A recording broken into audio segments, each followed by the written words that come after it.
ঠাকুর, মা ও স্বামীজির চরণে প্রণাম নিবেদন করে শুরু করছি স্বামী পূর্ণাত্মানন্দ মহারাজ কর্তৃক সম্পাদিত উদ্বোধন কার্যালয় থেকে প্রকাশিত শ্রী শ্রী মায়ের পদপ্রান্তে।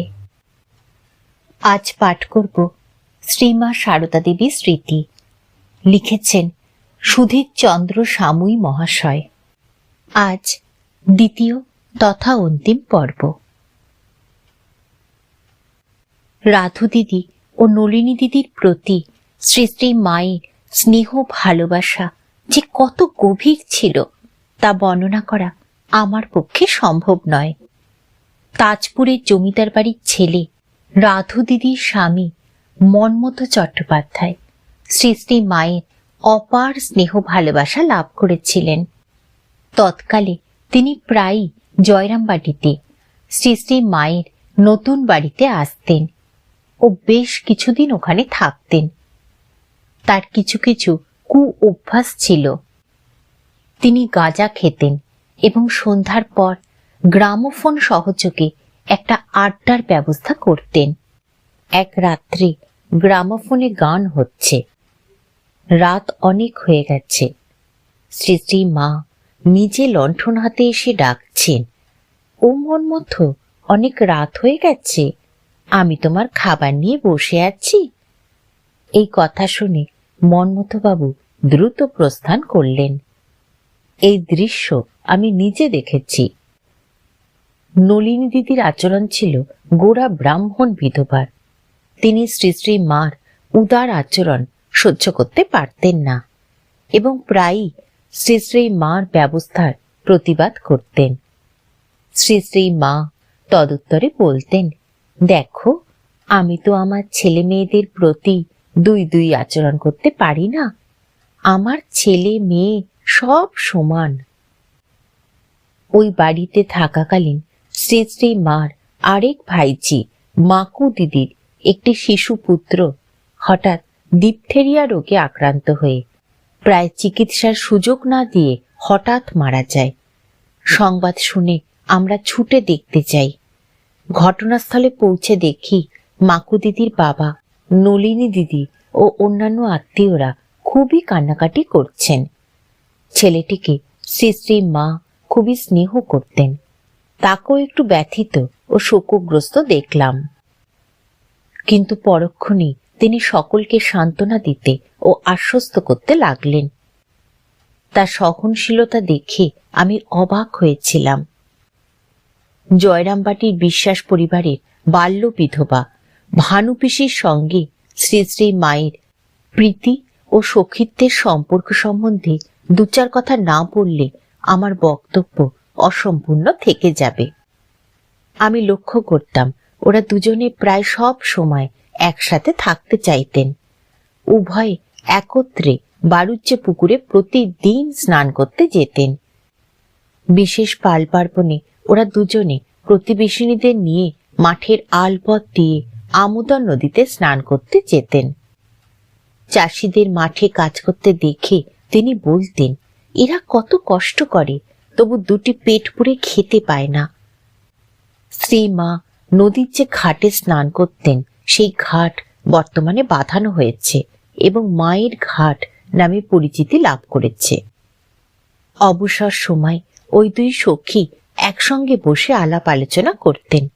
তারা যেসব কথা বলতেন তা ঠিক বুঝতাম না, তবে তাদের কথার দু চারটি যা এখন মনে আছে তা থেকে পরবর্তীকালে বুঝেছি যে ওরা পরমার্থ বিষয় এবং শ্রী শ্রী ঠাকুরের সম্বন্ধে আলোচনা করতেন।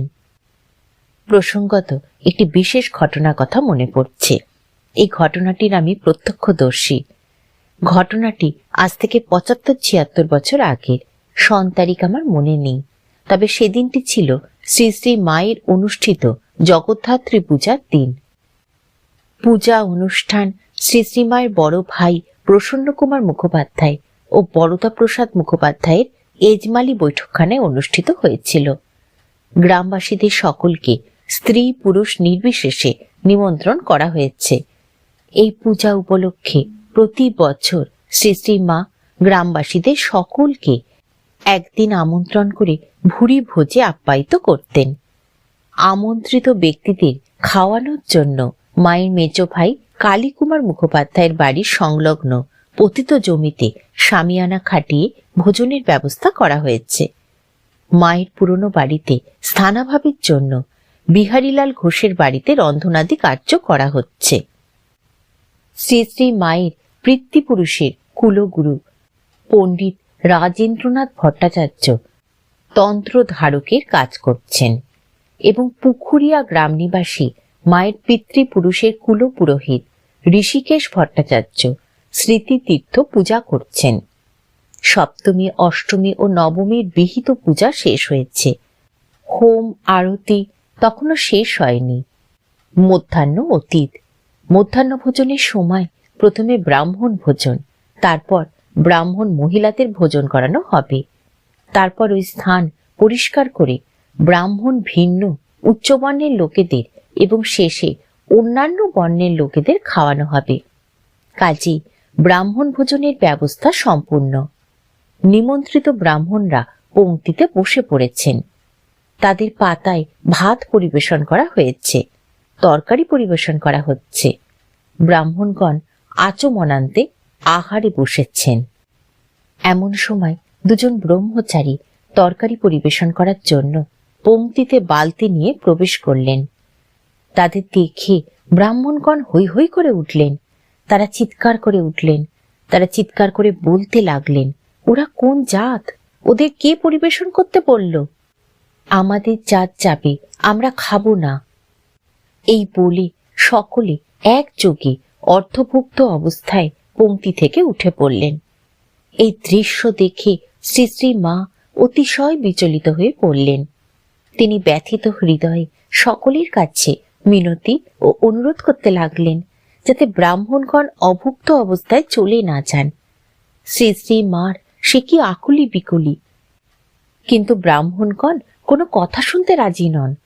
মা তখন ভানুপিসির জ্ঞাতি ভাই যোগেন্দ্রনাথ বিশ্বাসের কাছে গেলেন।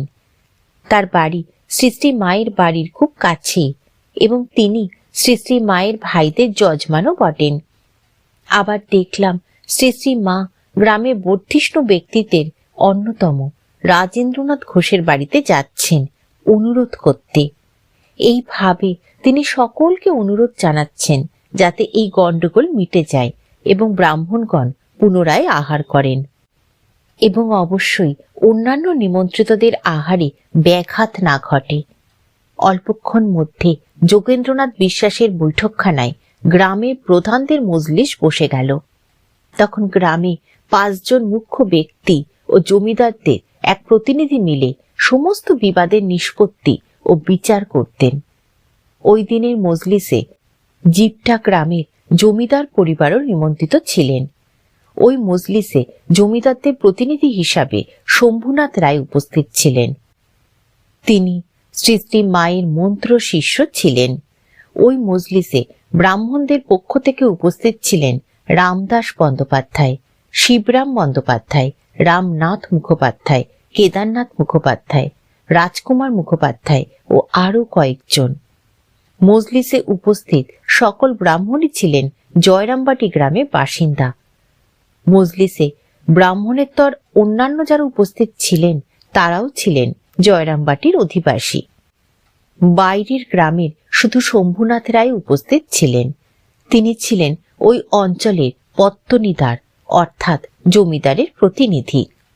পত্তনিদার হলেও জিপটা গ্রামের রায় পরিবার জমিদার হিসাবেই ওই অঞ্চলে সম্মানিত হতেন এবং শীর্ষস্থানীয় ব্যক্তিরূপে অধিকাংশ গ্রাম্য মজলিসে প্রায়ই উপস্থিত থাকতেন।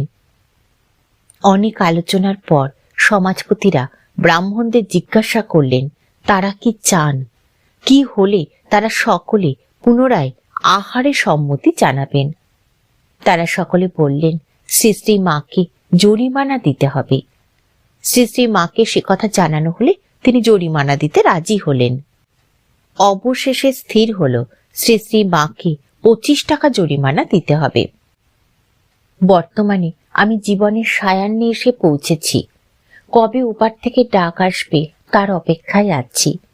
তবে এই বিশ্বাস আমার মনে দৃঢ়মূল হয়ে আছে যে আমি যখন শ্রী শ্রী মায়ের দর্শন ও পদস্পর্শ লাভের সৌভাগ্য পেয়েছি, তখন মৃত্যুর পর আমার মুক্তি অবধারিত, কেউ তা রোধ করতে পারবে না। ঠাকুর, মা ও স্বামীজির চরণে প্রণাম নিবেদন করে শেষ করছি আজকের পাঠ। শ্রীমা সারদা দেবীর স্মৃতির দ্বিতীয় তথা অন্তিম পর্ব।